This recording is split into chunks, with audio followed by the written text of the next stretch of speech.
Assalamualaikum warahmatullahi wabarakatuh. Salam. Allahumma salli wa sallim ala sayyidina Muhammadin wa ala Alhamdulillahi rabbil alamin arrahmanir rahim maliki yaumiddin iyyaka na'budu wa iyyaka nasta'in ihdinas siratal mustaqim siratal ladzina an'amta 'alaihim ghairil maghdubi 'alaihim waladdallin amin. Puji syukur kita panjatkan kepada Allah Subhanahu wa taala atas limpahan karunia yang kita terima hingga sore hari ini. Salawat teriring salam kita sampaikan kepada Kanjeng Nabi Muhammad SAW atas ilmunya, atas pencerahannya sehingga kita semuanya bertemu dan mengamalkan amaliyah para pecinta kesucian jiwa sebagai warisan yang beliau titipkan kepada para kekasihnya, para ulama, para aulia Allah. Alhamdulillah Rabbil Alamin. Sebelumnya kita doakan para ulama, khususnya para wakil talqin yang selalu hadir di setiap kesempatan manaqib kita. Mudah-mudahan para wakil semuanya yang dipercaya oleh penguasa Abah mendapatkan kesehatan yang sempurna, diberikan kesabaran, keberkahan, ditambahkan ilmunya untuk kemudian di-sharing kepada kita semuanya. Dan kita doakan semoga para petugas manaqib selalu diberikan kekuatan, berikan kesabaran dalam melaksanakan tugas yang mulia, yang secara tidak langsung sesungguhnya ini adalah semua atas izin dari guru kita semuanya, pengusaha. Para penggerak manaqib, Teh Haji Susi, Umi Syahid, perwakilan yang dari Amerika, Ibu Kartini, perwakilan yang dari Inggris, Ibu Wahyuni, dan para ikhwan semuanya, para akhwat yang selalu setia melaksanakan manaqib setiap harinya. Semoga Allah berikan kekuatan, Allah berikan kesehatan, Allah berikan limpahan rizki, keberkahan untuk kita semuanya. Amin ya rabbal alamin. Ikhwan dan akhwat yang dimuliakan oleh Allah, izinkan sore hari ini saya membadali petugas yang sore hari ini seharusnya bertugas memberikan khidmah ilmiah sebagai salah satu rangkaian daripada manaqib kita.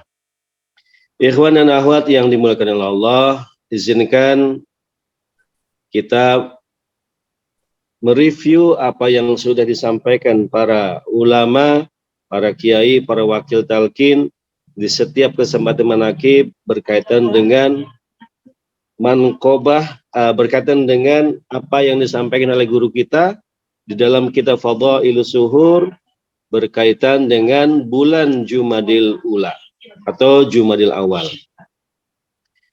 Di antara huruf-huruf yang termaktub dalam bulan Jumadil Awal terdapat huruf wawu, di mana pengarsa mengatakan mempermudah pemahaman kita semuanya di huruf wawu ini. Pengarsa menuliskan wa amal wawu fi hadza syahri al-wujudu bi dhammil wawi wal jimi wa sukunil wawi ats-tsani. Jadi huruf wujud ini, huruf wawu ini diartikan dengan kalimat, dengan kata al-wujud, di mana wawunya itu berdhamah, jimnya itu dhamah, dan wawu yang keduanya adalah sukun. Mengapa kalimat ini dipertegas oleh pengarsa Abah? Karena ini ada kata kunci dalam paragraf ini berkaitan dengan wujud. Wujud itu artinya ada. Ada yang selalu disampaikan oleh pengarsa itu menunjukkan kepada sesuatu yang ada sebelum kata ada itu ada. Ini muter-muter ininya, logikanya. Bila kita mencermati apa yang disampaikan oleh pengarsa, al-wujud di sini untuk menunjukkan kepada sesuatu zat yang ada di mana kata ada itu belum ada. Jadi wujud di sini adalah zat yang sudah ada sebelum segala sesuatunya itu ada. Dan zat yang dimaksudkan adalah Allah Subhanahu wa ta'ala. Nah, untuk memahami ini semuanya, kita mendapatkan pencerahan dari para ulama, khususnya para ulama mutakallimin, ulama yang bergerak fokus di wilayah ilmu kalam, di wilayah ketauhidan, di mana kemudian sesungguhnya oleh Pangersa Abah dalam paragraf ini, maka kemudian Pangersa membagi dua hal. Yang pertama adalah bahwa wujud ini berkaitan dengan ilmu tauhid. Nah, tapi Pangersa menjelaskan bahwa ada perbedaan antara ilmu tauhid dan kemudian tentang yang kedua adalah tentang rasa ketauhidan. Ilmu tauhid adalah serangkaian teori, serangkaian keilmuan yang dibukukan, serangkaian pengetahuan yang diajarkan oleh para ulama yang targetnya adalah untuk memberikan kecerdasan secara akal. Supaya akal ini punya pemahaman, punya landasan teori tentang sesuatu yang sifatnya immateri, tentang sesuatu yang tidak bisa dilihat oleh mata kita. Sesuatu yang immateri inilah yang kemudian merujuk kepada sesuatu yang gaib, yang di sini yang dimaksudkan adalah yang maha gaib, yaitu Allah Subhanahu wa Ta'ala. Jadi ilmu ketauhidan adalah kemudian ilmu untuk kemudian memahami, akal mengetahui bahwa ada sesuatu yang sebelum kata itu ada, sudah ada duluan, yaitu Allah Subhanahu wa Ta'ala. Nah, ilmu inilah yang kemudian dipelajari oleh kita semuanya, yang ini menjadi landasan teori bagi kita semuanya, supaya kita kemudian targetnya mengenal, mengetahui, memahami, sehingga tumbuh keyakinan bahwa walaupun wujud ini adalah wujud yang immateri, wujud yang gaib, tapi hati kita yakin, mata kita yakin bahwa walaupun mata ini tidak bisa melihat, walaupun kemudian indera kita tidak bisa merasakan kehadiran langsung yang maha ada ini, yang wujud ini, tapi ada keyakinan yang melandasi kita semuanya sehingga kita yakin bahwa Allah itu ada.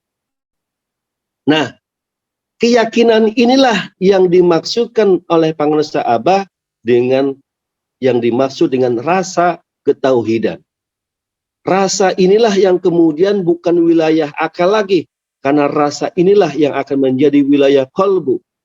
Bahwa seseorang mencintai seseorang walaupun dia tidak mengetahui rupa seseorang tersebut, tapi ketika rasa itu sudah masuk ke dalam qalbu, maka dengan sendirinya mahabbah, kecintaan itu masuk ke dalam diri seseorang.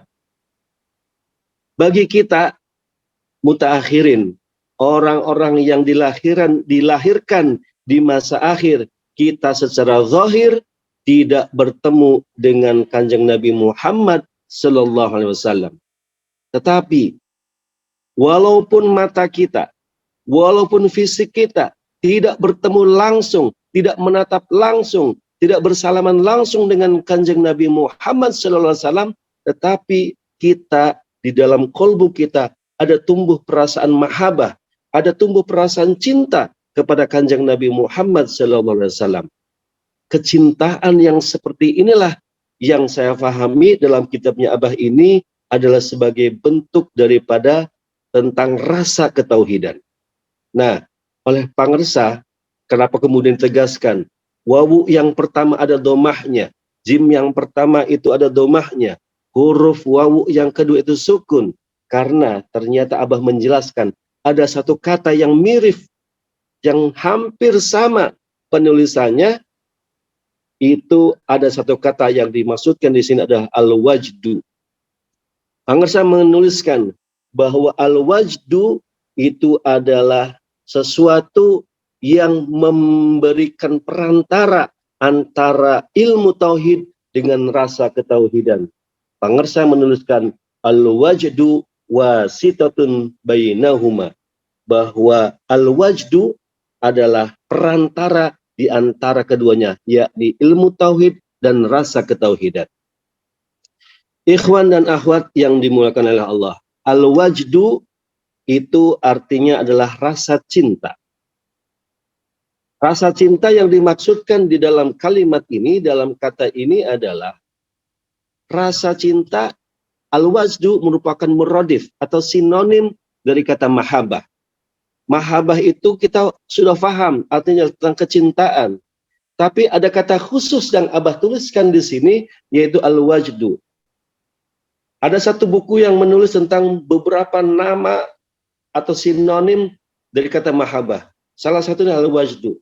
Al-wajdu diartikan oleh para ulama bahasa Arab itu adalah rasa cinta yang di dalamnya itu ada perasaan terluka. Bukan cinta biasa. Bukan cinta yang penuh dengan gairah. Tetapi rasa cinta yang dimaksudkan al-wajdu di sini adalah rasa cinta yang di dalamnya ada luka seseorang.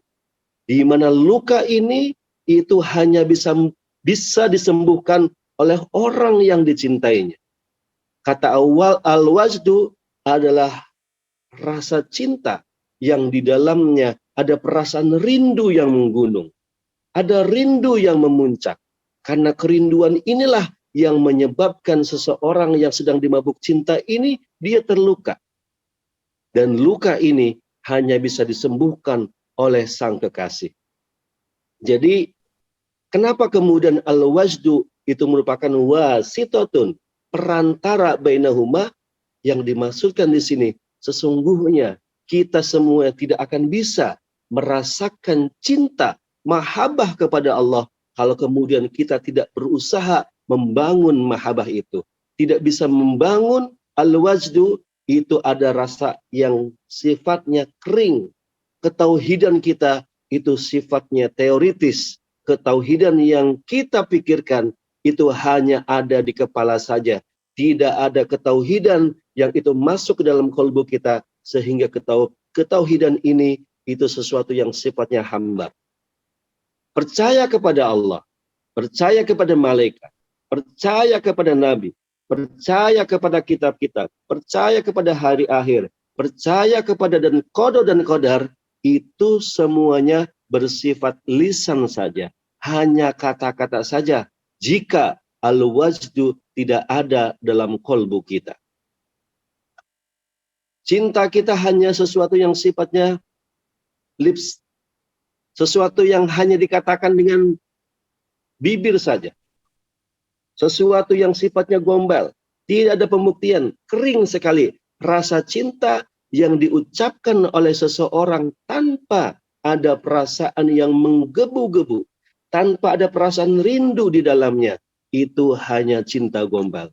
Dan begitulah kemudian ketika ketauhidan itu hanya sebatas pengetahuan teoritis, itu tidak akan memberikan al-wajdu di dalamnya. Tidak akan menimbulkan kerinduan, tidak ada perasaan luka dan ingin ketemu dengan pengobat penawar rindunya tersebut. Oleh karena itu, ikhwan dan akhwat semuanya, inilah kenapa kemudian Abah memberikan penegasan bahwa ada al-wujud, itu harus ada al-wajdu di dalamnya. Wujud itu hanya akan ada, hanya akan menjadi sesuatu yang dipercaya, tapi kemudian akan kering rasanya ketika kemudian tidak ada perasaan mahabbah di dalamnya. Betapa ketika kita mendengarkan sholawat Nabi, mendengarkan kalimat-kalimat dari ayat-ayat suci Al-Quran, tidak ada perasaan bergetar di dalamnya. Tidak ada perasaan yang menggelora di dalamnya. Itu indikasi bahwa ketauhidan itu hanya bersifat teoritis saja. Belum ada rasa tauhid di dalamnya. Karenanya, untuk bisa muncul al-wajdu di sini, dalam paragraf terakhir Abah menjelaskan bahwa ada dua penyakit yang harus dihilangkan dalam kolbu seseorang. Penyakit yang dimaksudkan adalah kemudian al-ghaflah. Karena ghaflah ini adalah bahaya yang paling bahaya yang sering kita diskusikan.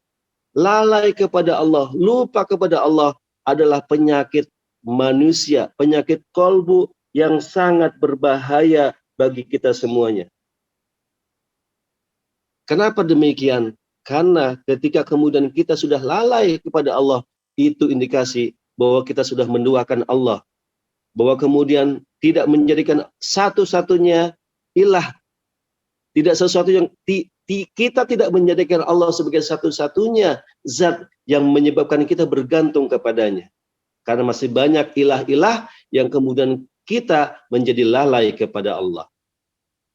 Bahwa kemudian kita semuanya disampaikan oleh pengarsa bahwa apa yang kemudian menjadi penyakit itu adalah kemudian kita seringnya kita selain lupa adalah kemudian kita jarang sekali mengikuti resep-resep yang sudah diberikan oleh guru kita. Apakah resepnya? Bahwa kita sekalian sering sekali tidak mengikuti SOP tentang amalia zikir dan amalia para pecinta kesucian jiwa yang sudah dicontohkan oleh guru kita. Nah, kelalaian inilah puncaknya adalah ghaflah. Sehingga kemudian kita semuanya untuk terhindar dari ghaflah ini, maka tidak lain dan tidak bukan hanya zikrullah sajalah obatnya. Hanya berzikir kepada Allah, hanya dengan zikir jahar dan zikir khafi, inilah dua zikir yang akan menyebabkan kita tersembuhkan dari penyakit-penyakit yang menyebabkan hati kita ghaflah, yang menyebabkan hati kita lalai. Karena dengan zikir ilah kemudian kita dikembalikan kesadaran kita, dikembalikan fokus pikiran kita hanya kepada Allah sajalah. Kita semuanya akan kembali. Hanya kepada Allah sajalah kita semuanya akan bersatu kembali kepada yang Maha Satu. Ikhwan dan akhwat yang dimuliakan oleh Allah, bahwa al-wajdu yang tadi sudah disampaikan itu tidak akan mungkin bisa terhadirkan, tidak akan mungkin bisa tumbuh jika kemudian kita tidak mengenal ciri-ciri dan sifat-sifat daripada orang yang kita kasihi. Oleh karenanya, ikhwan dan akhwat semuanya, bahwa ilmu tauhid bukannya tidak penting. Ilmu tauhid adalah ilmu yang wajib kita ketahui, ilmu yang wajib kita pelajari. Karena dengan ilmu tauhid inilah sebagai pintu masuk untuk masuk ke dalam rasa ketauhidan tadi. Bahwa seorang laki-laki tidak akan mungkin mencintai perempuan yang dia kasihi jika kemudian laki-laki ini tidak mengetahui, tidak memahami sifat-sifat yang ditempelkan Allah ke dalam diri perempuan tersebut. Kecantikan secara fisik itu terlihat oleh mata. Kecantikan yang non-fisik itu akan dirasakan oleh hati seseorang. Oleh karenanya, sekali lagi bahwa al-wajdu itu pintu masuknya adalah ilmu tauhid. Dengan mempelajari ilmu tauhid ini, kita semuanya akan masuk ke dalam pintu-pintu rahasia yang Allah akan bukakan. Rahasia ini dengan satu catatan, bahwa membuka pintu rahasia ini harus ada gurunya, harus ada pembimbingnya, agar kita semuanya tidak mengalami ketersesatan jalan. Kita nggak kesasar mengalami sesuatu yang kemudian kita bertemu dengan hal-hal yang aneh, sehingga kemudian kita dianggap sesat oleh orang yang kemudian memang sudah dari awalnya membenci terhadap amaliah ini, membenci terhadap ajaran ini. Ikhwan dan akhwat, karenanya tugas kita semuanya bahwa supaya kita semuanya semakin faham tentang ketauhidan, kita selalu setia mendengarkan khidmah ilmiah. Khidmah ilmiah yang disampaikan dalam manaqib ini adalah salah satu cara supaya kemudian ilmu tauhid itu bisa kita pelajari. Khidmah ilmiah ini adalah kemudian untuk menyeimbangkan antara akal dengan pikiran, antara akal dengan kolbu kita, sehingga ilmu tauhid itu akan mengalir di dalamnya rasa ketauhidan, di mana kemudian kita semuanya nanti akan merasakan kehadiran Allah dalam diri kita. Dan kehadiran Allah dalam diri kita ini, itu ketika hati kita sudah dibimbing oleh guru kita menuntaskan, mengobati penyakit-penyakit hati kita, sehingga kemudian perasaan kita, hakikat kita, kolbu kita, itu bisa merasakan hakikat yang maha hakikat yang dituliskan oleh Pangersa sebagai sesuatu yang maha. Sesuatu yang disebut dengan Maharaja Hakikat. Maharaja Hakikat ini itu bisa hadir karena kemudian kita mendapatkan bantuan dari guru kita untuk kemudian hati kita dibersihkan dengan alat yang sudah sempurna yang diwariskan oleh Kanjeng Nabi Muhammad SAW, yaitu zikir yang dua itu, zikir jahar dan zikir khafi. Dan mudah-mudahan kita semuanya selalu istiqomah menjalankan sunnah-sunnah dan menjalankan amaliyah yang diajarkan, yang diwariskan oleh guru kita semuanya, sehingga kemudian kita menjadi para pecinta khususnya jiwa yang istiqomah. Amin ya rabbal alamin. Berkah semuanya, segalanya, selamanya. Mohon maaf atas segala kekurangan dan kekhilafan. Wassalamualaikum warahmatullahi wabarakatuh.